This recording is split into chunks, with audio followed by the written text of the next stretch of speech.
Agora nós teremos a apresentação de case Aplicações de Realidade Virtual com os professores da Universidade de Vila Velha, Saulo Pereira Ribeiro e Ricardo Mendes Costa II. Saulo possui graduação em Ciência da Computação pela Universidade Federal do Espírito Santo em 2001, mestrado em Engenharia de Sistemas e Computação pela Universidade Federal do Rio de Janeiro, 2004, e doutorado em Engenharia de Sistemas e Computação pela Universidade Federal do Rio de Janeiro, em 2010. Atualmente é professor titular da Universidade Vila Velha, UVV, atua também como coordenador de capacitação do EAD, da Universidade da UVV, e como pesquisador na área de computação gráfica, realidade virtual, games, programação em GPUs. Ricardo é graduado em Ciência da Computação pela Universidade Federal da Paraíba, em 2010, mestre em Informática pela Universidade Federal da Paraíba, 2011, e doutor em Ciência da Computação pela Universidade Federal do Espírito Santo. Atualmente é professor titular da Universidade de Vila Velha e coordenador do Laboratório de Aplicações Web e Realidade Virtual, trabalhando com projetos de pesquisa e inovação na área de sistemas, multimídia convergentes e realidade virtual.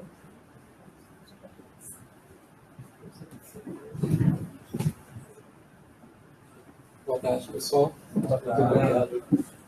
Agradeço o convite, é um prazer estar aqui com vocês. Vamos falar um pouco sobre realidade, como surgiu a tecnologia de realidade virtual, né? Como está sendo utilizada hoje, né? E se vocês vão se espantar, né, que essa tecnologia surgiu há mais de 150 anos atrás. Então, hoje, o que a garotada fica aí no videogame, né, jogando e brincando, quando não existia nem computador, quando o pessoal só andava a cavalo, estava surgindo a tecnologia de realidade virtual. Bom, vamos começar então.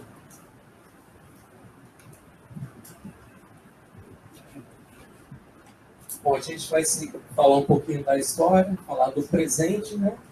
E o que está acontecendo, o que está vindo aí pelo futuro.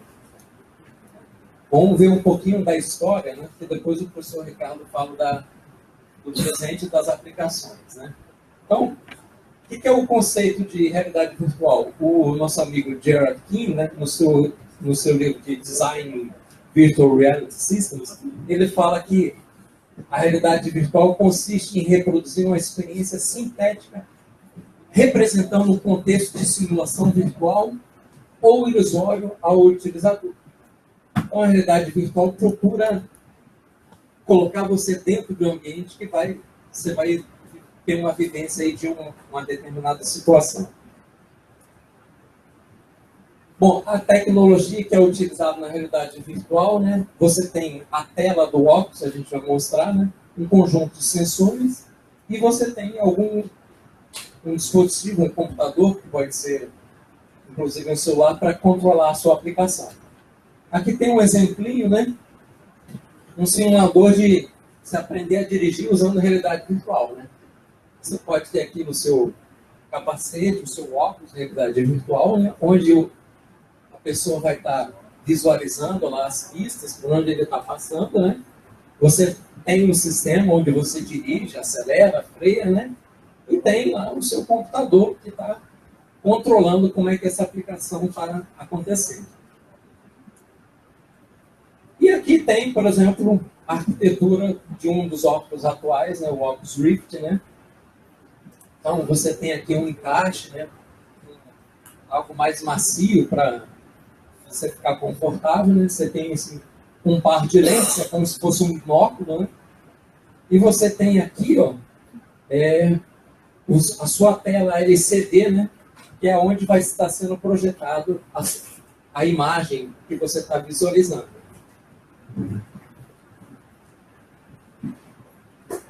Bom, como eu disse antes, né? Na época que a gente só andava a cavalo, surgiu a realidade virtual. Então, o que se tem aí é que o nosso amigo Sir Charles Whitestone, né, foi o criador do estereoscópio. Ele é um físico e ele criou esse aparelho aqui, né? Você vai dizer, poxa, diabo, como é que isso funciona, né? Aqui do lado esquerdo e do lado direito tem uma imagem, a mesma imagem, a mesma foto. E aqui no meio são dois espelhos, né? Eles estão inclinados com um ângulo de 45 graus. Então você, diante desse espelho, consegue ter uma visão, né, mais próxima do 3D daquelas duas imagens ali simultaneamente. Então, a partir daí de 1838, né, começou a história da realidade virtual. É uma trajetória bem longa, né? A gente vai ver daqui a pouco. Um pouquinho depois, o Sr. David Brewster já melhorou, né, o estereoscópio, né? Ele já tem aqui o que já se parece com um binóculo, o nosso par de lentes, né? Tem aqui no fundo tem a imagem que você coloca e tira, que você vai visualizar, né? Parece com algo mais atual, né? Mas ainda ele estava um cadinho depois de 1838, alguns 10 anos depois. Ainda estamos no século XIX.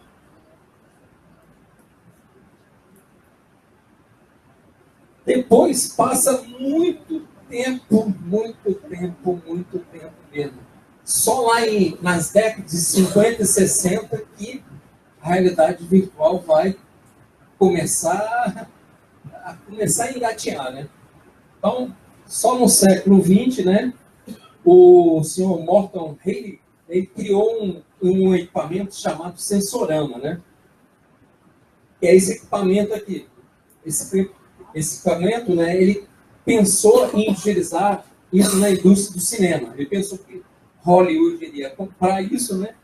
Felizmente não foi possível. O pessoal de Hollywood não se interessou por isso, né? Mas é um equipamento onde você consegue inclinar, né? Você tem ali uma tela onde você está vendo a sua imagem, né?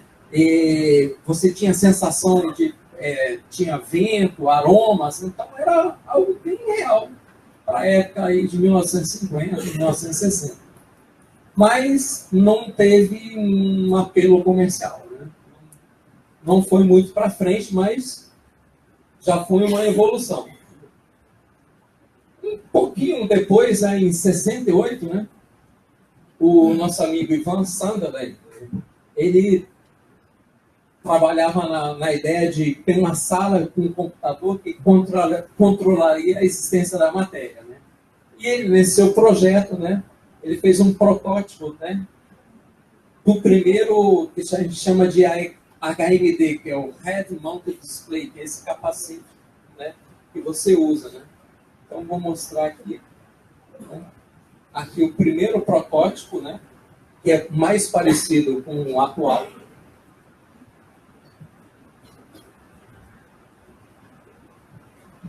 Então, um pouquinho depois, o Thomas Furness, né, era uma pessoa que trabalhava desenvolvendo sistemas para a aviação dos Estados Unidos, né? E ele desenhou, que o pessoal ficou conhecido, né, como capacete de Darth Vader, né? Onde você conseguia ver as informações, né, da parte da aeronave, terreno, tudo em 3D, né? Vou mostrar aqui, é esse capacete aqui, né?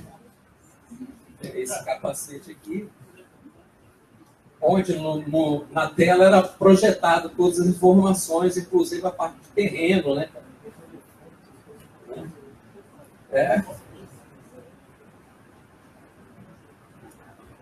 Bom, muitos anos se passaram, né? Até que a gente pudesse ter essa tecnologia aqui. Em 1990, ainda não estamos ainda estamos engateando na realidade virtual, né? Então começaram a surgir essa parte de jogos, né? Esse boom de jogos, né? Várias empresas começaram a projetar um sistema que é parecido com o atual, né? Onde você tem aqui um fone de ouvido, né? E aqui você tem uma tela onde você vai ver a sua imagem, né? Então, a Sega foi um dos fabricantes, ele fabricou aí para quem é antigo, conhece o Mega Drive, né? Vários joguinhos aí, né? Então, você tinha uma tela de LCD, né? Para você ver as imagens e um fone estéreo, né? Alguns outros ainda nessa mesma época, a Virtual Arcade, né? Lançou essa aplicação aqui que você conseguia ficar na tela vendo várias pistas diferentes e terrenos por onde você ia passando, né? A Nintendo lançou o Nintendo Virtual Boy em 95, né? A Forte VX1 lançou também o seu dispositivo. Aí depois disso, cai no esquecimento de novo. A internet começa a surgir, né? O pessoal está muito interessado em fazer webpage, né?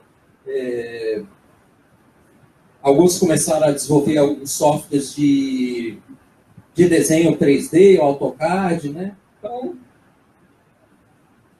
a tecnologia de realidade virtual cai um pouquinho no limbo, né? E vai surgir, né, muitos anos depois. Mas antes de chegar nesse passo aí dos muitos anos depois, né, que o professor Ricardo vai falar, né, eu vou falar um pouquinho dos problemas que acontecem com a realidade virtual. Então, né, a gente colocar o óculos lá e ir para um joguinho ou testar uma aplicação real, né, não quer dizer que não tem um efeito colateral. Inclusive, hoje em dia, tem menos efeito colateral do que antes, né?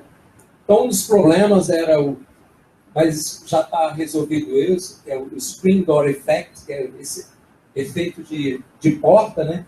É que a resolução da tela não era, o equipamento que você tinha antes, a resolução da tela não era muito boa, então você conseguia ver os pixels, né? Os quadradinhos, né?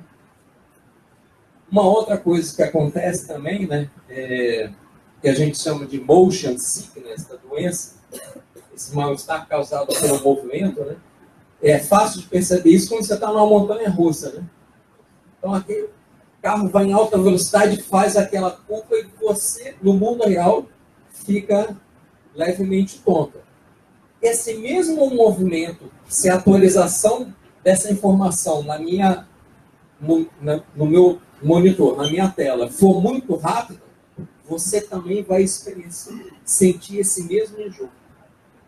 Então, um dos fabricantes, né, a Oculus, né, eles diminuem essa taxa de atualização dessa informação para minimizar esse enjoo, mas você acaba sentindo.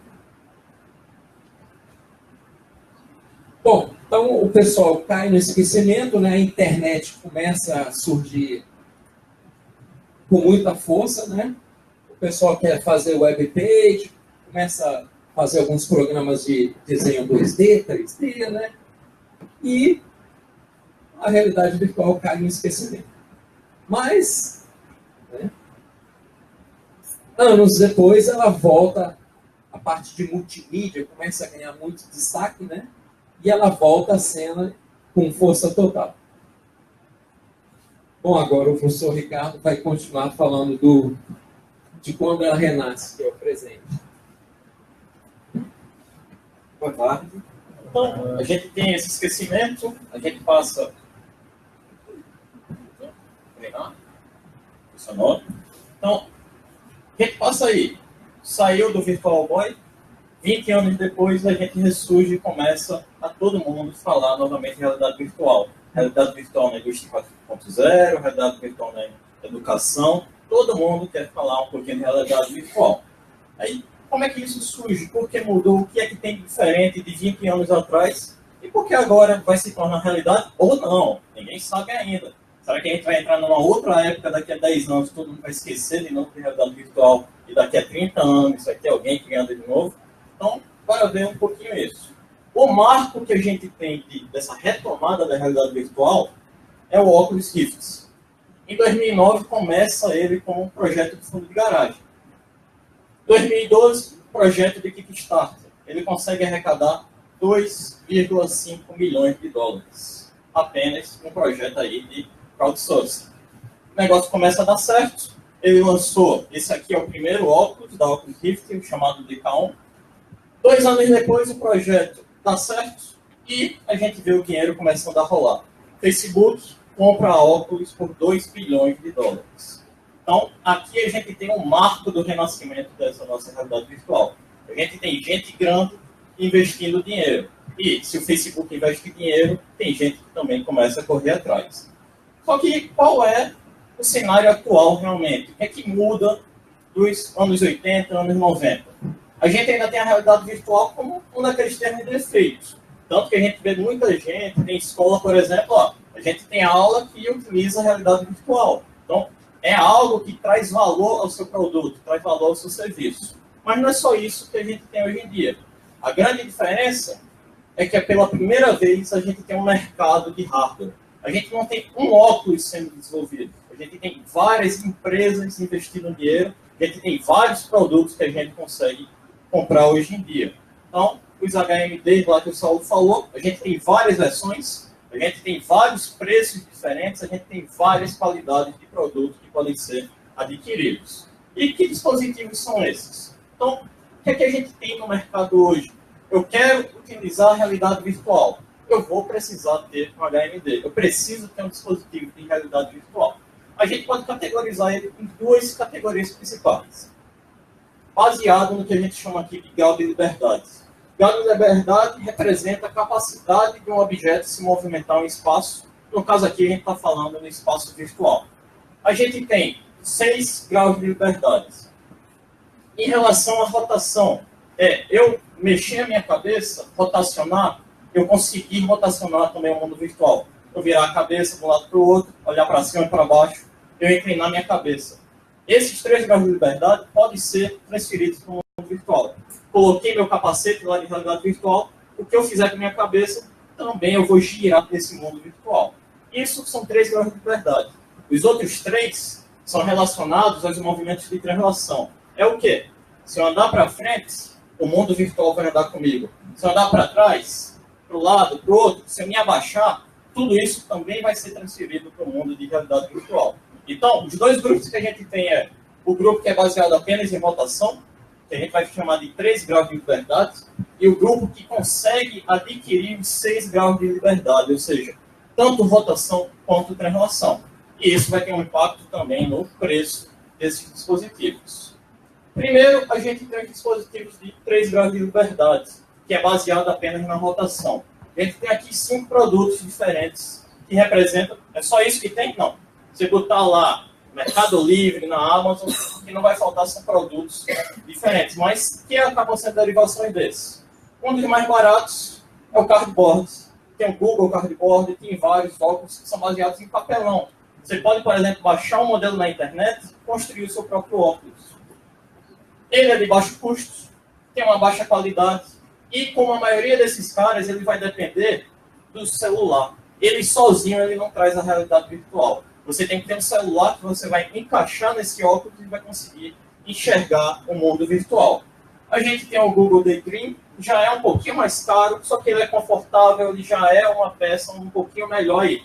Também depende do meu óculos. Um que é um pouco mais conhecido, que a gente acaba encontrando nas lojas aqui ainda, é o Samsung Gear, que você compra um Samsung, às vezes em promoção você ganha esse Samsung Gear, e aí você encaixa o seu Samsung e você tem aí também um capacete de realidade virtual. Você vê que o preço aqui já começa a aumentar. Trouxe aqui um representante básico aqui que a gente encontra no mercado brasileiro.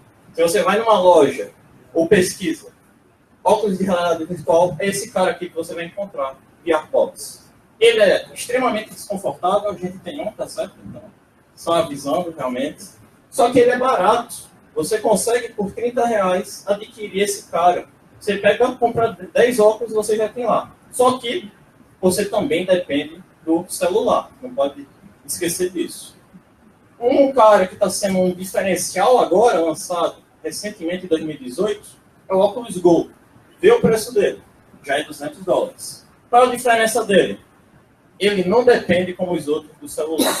Você tem um óculos, você colocou, você não precisa colocar seu celular e você não precisa conectar esse cara em um computador. Ele é um standalone exatamente isso. Você botou, você já está dentro da realidade virtual. E a outra categoria, aí a gente vai avançar.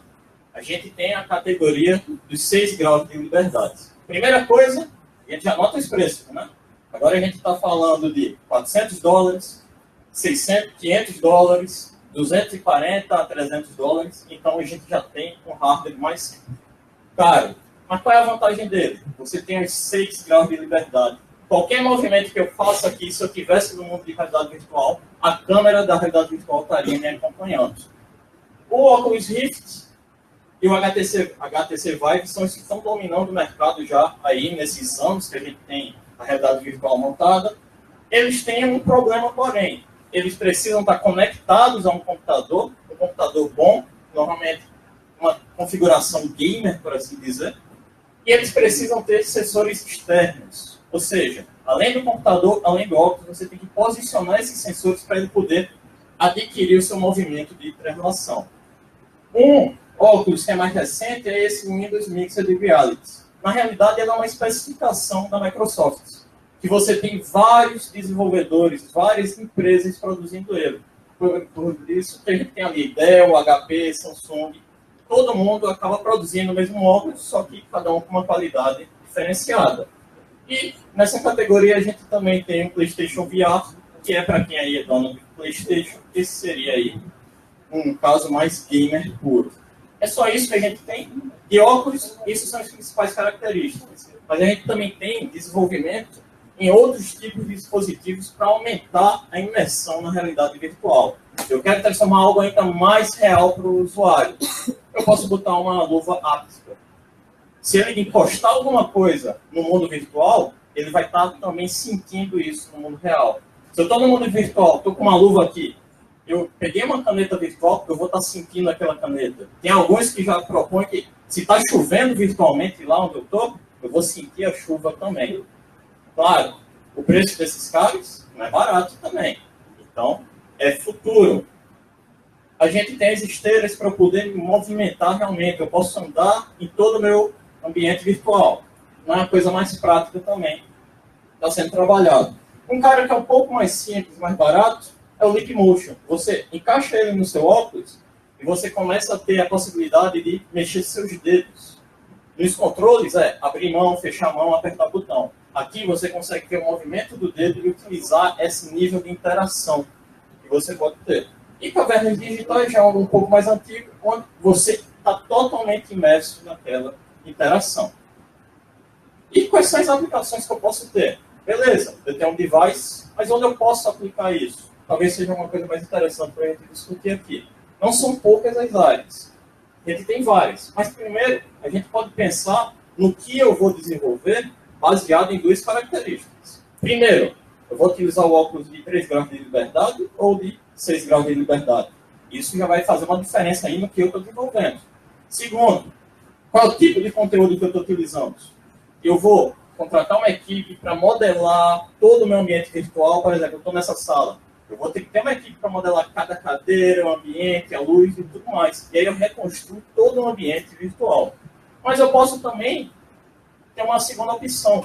Eu pego uma câmera 360, coloco numa posição aqui e filmo, faço um vídeo 360, crio uma foto 360. 360 não é 3 dimensões. Alguma coisa que é só 360 ainda é 2 dimensões. A gente não pode se movimentar nesse espaço. A gente fica parado e sempre vê na mesma posição. E se a gente pensar nesse conteúdo 2D com o smartphone lá, de 3 graus de liberdade, faz mais sentido. Eu consigo ter, porque eu tenho pouco poder computacional no smartphone, então eu posso facilmente mover minha cabeça e com a câmera parada, eu só preciso da rotação para ver aquele ambiente 360. Só que, se eu pensar lá nos 6 graus de liberdade, para que eu preciso de todo aquele poder, eu preciso da translação, se o meu mundo é 2D. Eu só tenho 360, só preciso girar a cabeça. Então, não faz muito sentido eu ter isso. Porém, quando eu começo a entrar nesse cenário 3D, o que é que eu tenho? No smartphone, eu posso ter um catálogo de produtos. Eu tenho meu produto modelado em 3 dimensões, a pessoa bota o óculos, eu posso enxergar produtos que eu estou fazendo, testes. Eu posso ter visitas a museus utilizando isso. Eu tenho obras de arte que foram digitalizadas em 3 dimensões. Então, eu posso levar os museus para a escola para poder enxergar isso, ver todos os detalhes, e não só uma foto como a gente tem na web. E se a gente andar 3 dimensões com os 6 graus de liberdade, onde a gente começa a ter o máximo de imersão, o máximo de uma aplicação pode dar a gente. A gente pode ter aplicações de treinamento. Eu vou mostrar alguns exemplos aqui. Mas agora, eu posso botar uma pessoa para fazer um treinamento de risco, onde eu sei que o risco ali é zero, é um risco virtual. Então, ele pode estar preparado antes de fazer realmente o treinamento de risco lá, reduzindo a chance de acontecer algum acidente com aquela pessoa. Eu posso utilizar para fazer design de produto. Eu sou um arquiteto, eu posso modelar todo o meu ambiente, montar todo o meu ambiente. Eu não preciso ter uma planta só 2D. Eu posso ter uma planta 3 dimensões, onde eu posso navegar e ver as coisas em tamanho real. Eu estar dentro daquele ambiente para saber como ele está ficando. Então, a gente tem várias coisas aí. Então, bora ver aqui algumas dessas aplicações. São 4 classificações aqui principais que eu dividi. Primeiro, interações remotas. Eu posso levar o meu usuário a interagir em lugares que ele não está. Por exemplo, eu tenho lá no Google Street View, semelhante a esse VR Travel, que é, você bota seu óculos de realidade virtual, você pode ir a lugares, você pode explorar lugares. Você vai olhar para um lado, vai olhar para o outro, vai olhar para cima, vai andar dentro daquela localidade e você está conhecendo aquela localidade. Ah, eu não tenho dinheiro para ir? Eu vou pelo menos virtual. Ou, eu tenho dinheiro para ir? Deixa eu ver se vale a pena conhecer aquele lugar.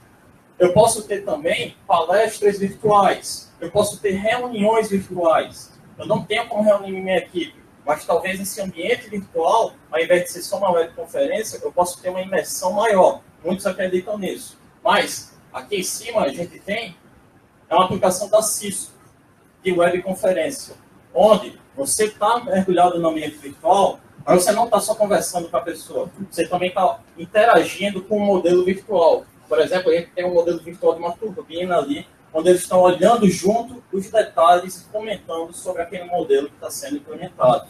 Uma outra coisa, a gente tem aqui o Microsoft SharePoint. Eles também estão utilizando, e é um plugin que eles estão desenvolvendo para ser compatível com aqueles óculos de realidade virtual deles. Então, você vê dados, você vê planilhas em realidade virtual, e você também pode cadastrar os produtos que estão sendo desenvolvidos. Dessa forma, está fazendo design, você já pode verificar com a sua equipe se aquilo ali está atendendo, vai atender ao público-alvo. Eu posso fazer testes com o público sem precisar fabricar aquilo. Eu boto o público para verificar aquilo em realidade virtual também. Educação. Claramente, a gente pode utilizar a realidade virtual dentro da educação. A gente já tem alguns exemplos de escolas que estão utilizando isso da forma mais simples. É visitar um museu que está à distância. É visitar o que a gente tem hoje, por exemplo. Tem como levar uma criança para uma estação espacial? Não, nem a gente conseguia. Tá certo? Então, eu tenho a estação espacial lá virtualizada, eu tenho a estação virtual Fotos 360, eu tenho ela modelada em 3D. Então, eu posso botar essa criança dentro de uma estação espacial, ver como funciona, ver como é o dia a dia de um astronauta, literalmente imersa naquela estação espacial. Eu posso simular laboratórios. Pô, eu não tenho estrutura para ter 20 laboratórios diferentes com 20 experimentos, seja lá o que for. Eu posso ter esses laboratórios virtualizados. A pessoa pode fazer as experiências no mundo virtual. E se está bem feito, ela vai acreditar que ela está fazendo realmente e ela vai ter um aprendizado semelhante ao que se fosse um experimento real. E eu posso ter também modelos 3D lá para ele poder fazer entendimento. Corpo humano, eu não preciso ter só a foto. Eu posso explorar totalmente o corpo humano se ele está lá no meu ambiente virtual. Eu posso ir lá, tirar as camadas, eu posso olhar só o sistema nervoso, posso olhar somente os órgãos. Então, tudo isso pode ser aplicado aqui também na educação. Algo próximo à educação, que é onde a gente está trabalhando mais no nosso laboratório, é em relação ao treinamento e simulação. Aqui o impacto da realidade virtual é muito grande. Aquela questão, eu posso fazer treinamentos de risco com meus funcionários sem eles realmente estarem em risco. Eu posso fazer com que eles tenham treinamento em máquinas. Minha empresa tem uma máquina que custou 10 milhões de dólares. Eu vou treinar o cara numa máquina de 10 milhões de dólares? Não. Eu tenho que treinar ele em algum lugar. Eu posso replicar todo o comportamento daquela máquina no mundo virtual. E somente quando ele mostrar habilidade suficiente no mundo virtual, eu vou colocar ele para fazer algum teste nessa máquina do mundo real. Isso vai reduzir o meu risco, vai reduzir a chance de acontecer algum acidente com ele. É só isso? Não. Eu posso treinar ele realmente em situações de risco. Por exemplo, combate a incêndio. Agora eu posso realmente botar o combatente de incêndio lá no meio da situação. Não só uma situação controlada, uma situação totalmente descontrolada. Mesmo que ele se fira, ele não vai se ferir de forma real. E a gente vai poder ver como ele age naquele ambiente que eu não consigo replicar desse mundo real, tá certo? A gente também tem aí uso na medicina, para treinamento, para educação. Posso fazer tudo que foi citado aqui também. Mas eu também posso utilizar em alguns tratamentos. Há muita matéria, e até uma pesquisa que a gente está começando a fazer, tratar medo a partir da realidade virtual. Você tem um paciente que tem medo. Tem forma de fazer esse tratamento, que é expondo ele àquele risco. O cara tem medo de altura. A gente vai subir com ele lá no prédio, no último andar, para ver se ele está com medo de altura. Não, a gente pode fazer isso na realidade virtual. Um prédio virtual, uma cidade virtual, e bota ele em cima do prédio. E aí ele vai começar a trabalhar essa questão do medo dele. A gente tem também arquitetura e modelagem. Como eu falei lá, eu tenho um arquiteto, ele não tem uma planta só, 2 dimensões lá. Agora ele pode ver tudo em tamanho real. Eu estou no meio do que eu estou fazendo no meu planejamento. Eu posso olhar cada detalhe, ver se está faltando alguma coisa. Eu estou vendo o meu produto finalizado. Eu posso também, eu já tenho um apartamento real lá. Ele já está construído. Eu quero ver a decoração daquele apartamento. Eu posso ter vários produtos cadastrados. Eu tenho cadeira, tenho mesas. Eu posso ir montando aquele apartamento. Virtualmente, eu vou ver como ele vai ficar antes realmente de fazer as minhas compras. E também planejamento de espaços maiores, cidades, complexos. Eu posso ver, simular esses caras para ver como é que vai ficar a visualização. Então, tudo isso pode ser feito aqui também na área de arquitetura e modelagem. E, claro, uma das áreas principais ainda o que está dando maior força hoje, são games e experiências. É só isso que vai rodar? Não. Talvez games e experiências morram, mas viram nicho para dentro das empresas, treinamento e tudo mais, educação. Isso eu acho que não morre mais. Agora, se os games vão morrer de novo, a gente vai ver daqui a alguns anos. Mas tem gente investindo pesado também na área de games. Esse aqui é o Parque de Realidade Virtual da China. Eles investiram 1,5 bilhões de dólares aí para poder construir. Todas as atrações são em realidade virtual deles. A gente tem aplicações, a gente tem devices. E qual é o futuro disso? Primeiro, realidade virtual não vai andar só. Tem 2 outras tecnologias bem próximas aí, que a gente vai citar aqui muito, que é realidade aumentada e realidade mista. Realidade virtual, eu estou totalmente imerso. Eu boto um capacete, eu não vejo nada no mundo real. Realidade aumentada, eu vejo alguma camada a mais através do meu celular, através de um óculos aqui, onde eu vejo alguma informação extra através dessa lente. Realidade mista, eu boto um óculos onde eu não consigo diferenciar o que é real e do virtual. Eu estou aqui, eu posso ter uma pessoa sendo projetada nesse meu óculos, que essa pessoa está aqui fisicamente. E eu vou poder interagir com ela dessa forma. E aí, por que a gente diz que ainda não vingou realmente? Primeiro, a relevância para essa geração. Por que eu preciso ter um óculos de realidade virtual? Eu ainda não preciso. Eu ainda não tenho uma killer application que me faça ter um óculos virtual. Para mim, eu tenho um celular, já é o suficiente. Consigo me comunicar, pesquisar, fazer tudo o que eu quero, até jogar. E o preço também não é algo que ainda é acessível. Para eu ter uma boa experiência de realidade virtual, eu preciso ter equipamentos, que a gente viu que não são baratos. Preciso ter o computador também, de boa qualidade, que também não é barato. E até nos 3 graus lá de liberdades, se eu uso óculos, para ter uma boa experiência, eu preciso ter um bom celular com um bom HMD para colocar esse meu celular. Só que vai vingar? Certeza que em algumas áreas não vai sumir totalmente novamente. Agora, se vai vingar em tudo, a gente não sabe. Mas a gente tem alguns números que trazem boa expectativa. Aqui é uma expectativa de investimento em startups de realidade virtual e realidade aumentada. A gente tem lá, ó, 2011, nada. Quando chega em 2014, Facebook compra óculos. A coisa começa a subir. Nos últimos 2 meses, são 3,6 bilhões investidos em startups de realidade virtual e realidade aumentada. E para o futuro? A estimativa é que esse mercado cresça cada vez mais. Em 2017, 4,9 bilhões foram de receita nesse mercado. A estimativa é que em 2020 isso chegue a 37,7 bilhões. E aí, por que isso? Porque também existe a estimativa que os nossos devices vão ficar mais comuns. A gente vai ter mais devices dentro do nosso mercado. Os smartphones, os tablets, que é exatamente os óculos conectados ao computador, os standalones, como o Oculus Go, e também dispositivos de realidade aumentada crescendo. E qual é o futuro? Agora, a gente ainda tem alguns problemas. De imediato, tirar os cabos. Todo dispositivo que está ligado no computador, você tem um cabo enorme que limita a sua movimentação e várias outras coisas. Fica pesado aquele cabo arrastando.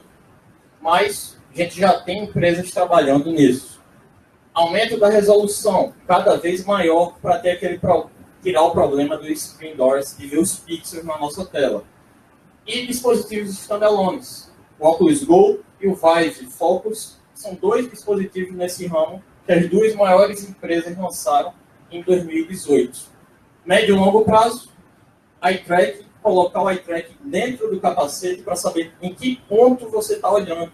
Você pode ter, por exemplo, aquela loja de produtos que eu falei, você bota a loja de produtos dentro da realidade virtual e você vai fazer o teste de para onde aquele cara está olhando dentro da sua realidade virtual. Saber o que está chamando a atenção dele lá dentro.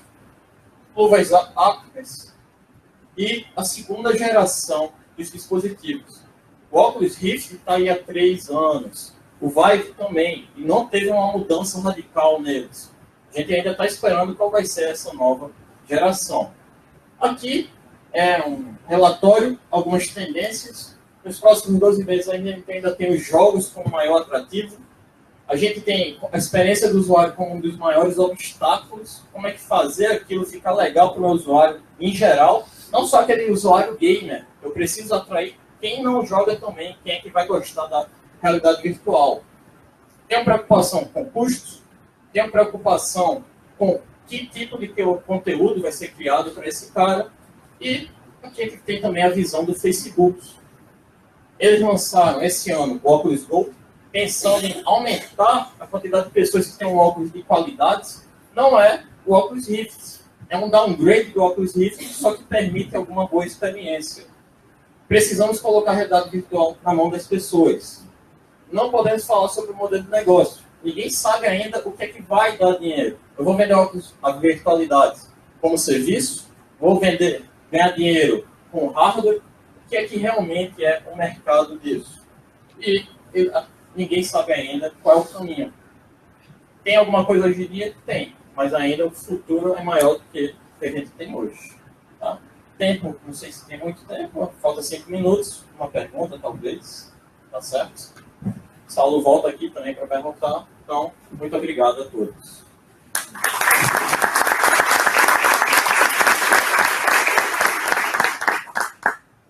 Perguntas, pessoal? Curiosidades?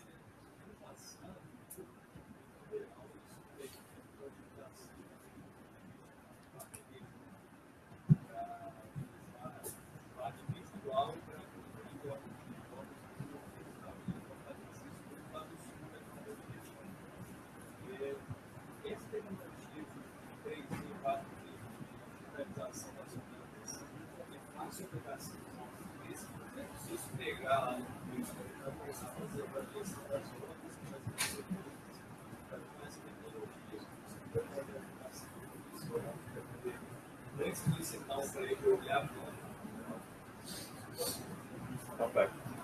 você pode, desde que você tenha um modelo 3D, se você tem um modelo 3D feito, jogar o óculos é fácil. O óculos é só uma câmera dentro do mundo.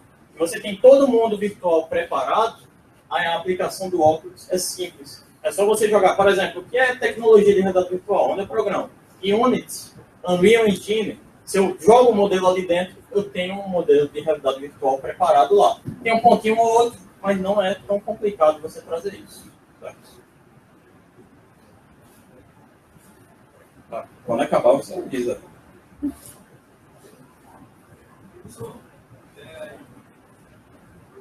Você vê que realmente você disse que as pessoas tinham necessidade da realidade virtual, eles têm uma aplicação mas vamos chegar, né? Vai chegar uma aplicação que talvez essa técnica você acha que vai ser já veio mudança enorme